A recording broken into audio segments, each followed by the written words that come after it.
Deborah, you've researched many, many books. How many children's books have you read, have you gone through? Oh, I after 30 some years, I say there's only 7 years of my life that I haven't read children's books So because I learned to read thousands? when I was 7. So honestly, yes, I've read thousands. Thousands. So you probably have a good handle.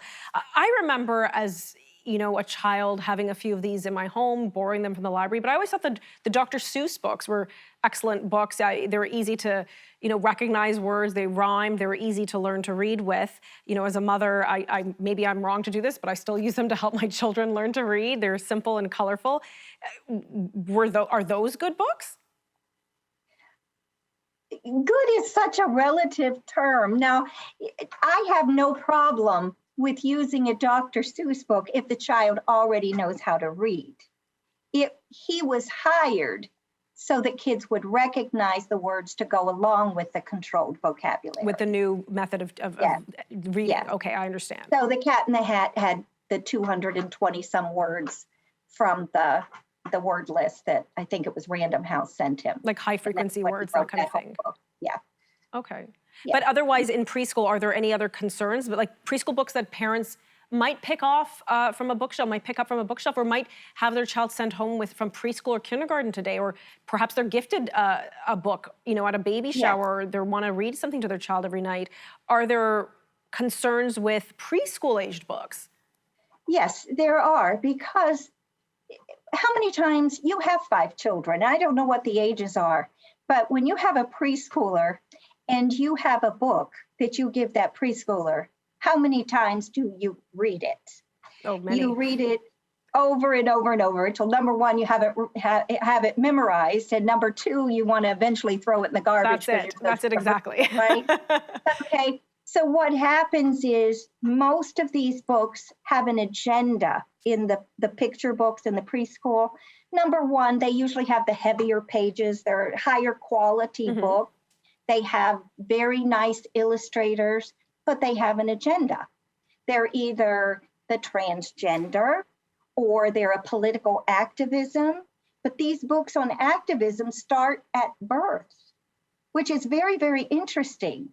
Because you're still reading maybe Pat the Bunny or something nice to your children, and all of a sudden they're getting a political message. And when you're buying a book for a preschooler and it's teaching them how to resist and file a lawsuit. That's actually in a book for preschoolers? Yes, ma'am. Which one? Who's getting dozens and dozens and dozens? Who's getting the message? Who read the book to the child? The parent.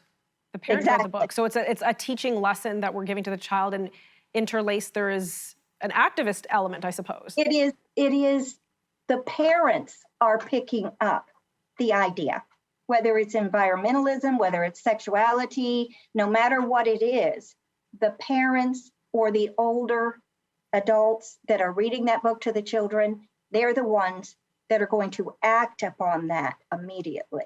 Okay, so you're right. I definitely have noticed since, I've had children across the span of a number of years, but since my eldest was born to now, the books have changed a lot.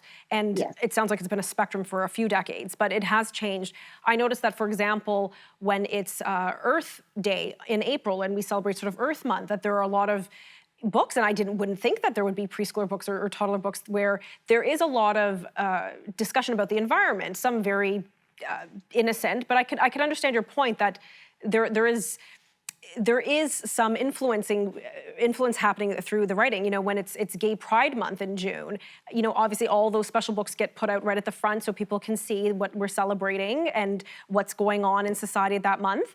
And there are all sorts of books. And again, depending on your moral perspective, that may be okay, that may not be okay. Depending on how you approach your view on the environment, that may be okay, may not be okay in Earth Month.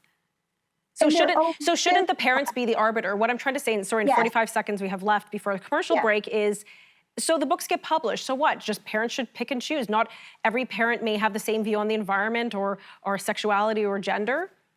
Absolutely. And that's why I call my book Between the Covers. What's inside a children's book? It's up to you. Your point of view might be different from mine. This book might be lovely to you. and I might have a fault with it, but I'm the one raising my children and guiding them. Where I want to go in the next segment is I want to discuss, what can parents do if they're concerned about what their kids are reading. We'll be right back in a few moments.